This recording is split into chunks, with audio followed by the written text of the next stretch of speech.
real quick short video just to highlight, this is the new mount piece that's clamped to the viewfinder on the FX6s. So this part still has not changed.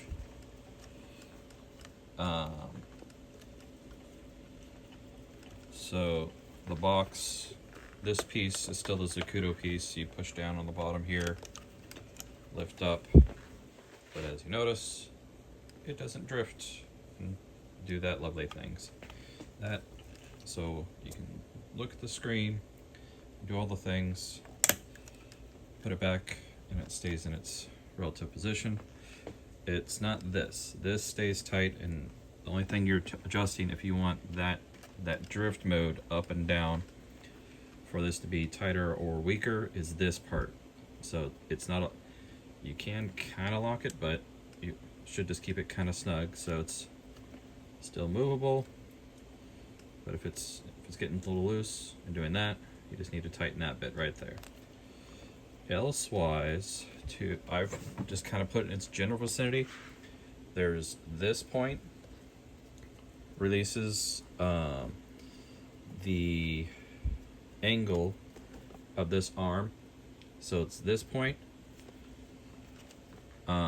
This point adjusts and brings it in and out. I've put it as far in as it generally can go, so it should be in the vicinity, especially if you got headphones, just the right amount of tolerance for your ear. But elsewise, there's one more, so it's 1, 2, and 3 are the adjustment points to get this position in your ideal eye socket head placement to shoulder mode. So if you need to bring it down, you either got to adjust the angle of this guy or bring it down on this rail. But like I said, I put it in its general vicinity. Shouldn't hopefully have to adjust this one too much. Should only be this guy for tensioning, or this guy maybe for bringing it down or up, if you want to, or this guy if you want to adjust the angle. So these three parts are the spot on this unit that you should be interfacing with to get your fine-tune adjustments. Everything else is a bracket or a clamp that's holding on and securing and making this optimized. This only gets changed if you're adjusting the left to right position, but right now it is right at its prime position. So if you need to still move it up out of the way, it can get in the main vicinity of where it possibly might need to move. This knob is where it needs to be. If it was past that, then this would be pushed out even further.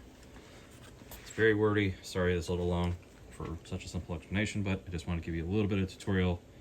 This is mainly for Garrett.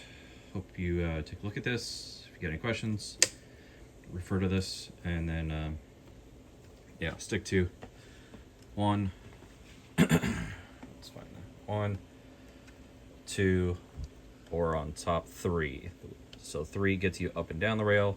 This is the tensioner for how fast it moves up and down, and then this would be to adjust the angle of that rail that it's sliding up and down on. That's the upgrade to the FX6 rig. Camera 2 is coming next week with this same setup as what it will be matching. So it's right over there. But I just want to get this done for Garrett, and you're all set.